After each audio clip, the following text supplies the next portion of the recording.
T20 world cup 2026లో defending ఛాంపియన్గా బరిలోకి దిగిన team India తన తొలి మ్యాచ్లో అమెరికాపై 29 పరుగుల తేడాతో విజయం సాధించి శుభారంభం చేసింది. ఓ దశలో 77 పరుగులకే 6 వికెట్లు కోల్పోయి కష్టాల్లో పడ్డ జట్టును కెప్టెన్ సూర్యకుమార్ యాదవ్ తన అద్భుత ఇన్నింగ్స్తో ఆదుకున్నాడు.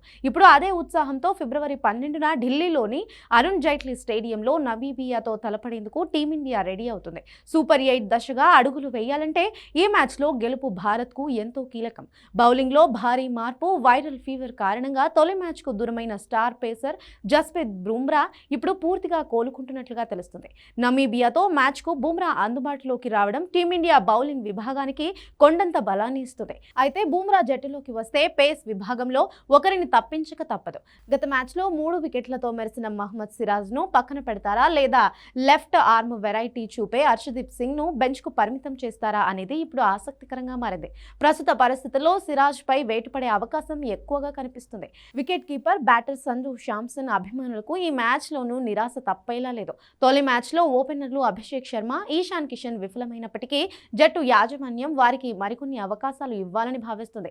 అలాగే మిడిల్ ఆర్డర్లో తిలక్ వర్మ, సూర్యకుమార్ యాదవ్ స్థానాలు సుస్థిరంగా ఉండడంతో సంజుకు తుది జట్టులో చోటు దక్కడం కష్టంగా మారింది. జట్టు సమతూకం దెబ్బతినకుండా ఉండేందుకు సంజు శాంసన్ను మరోసారి రిజర్వ్ బెంచ్కే పరిమితం చేసే సూచనలు కనిపిస్తున్నాయి. ఢిల్లీలోని అరుణ్ జైట్లీ స్టేడియం సాధారణంగా స్పిన్నర్లకు అనుకూలిస్తుంది. ప్రస్తుతం జట్టులో వరుణ్ చక్రవర్తి, అక్షర్ పటేల్ రూపంలో నాణ్యమైన స్పిన్నర్లు ఉన్నప్పటికీ అవసరమైతే కుల్దీప్ యాదవ్ను కూడా పరిగణలోకి తీసుకునే అవకాశం ఉంది. అయితే బ్యాటింగ్ బలాన్ని పెంచుకునేలానే ఉద్దేశంతో రింకు సింగ్ను కొనసాగిస్తే కుల్దీప్ మరోసారి బెంచ్కే పరిమితం కావాల్సి ఉంటుంది. మరోసారి గాయం నుంచి కోలుకున్న వాషింగ్టన్ సుందర్ కూడా జట్టుతో కలిసే అవకాశం ఉండడంతో తుది జట్టు ఎంపిక సవాల్గా మారింది.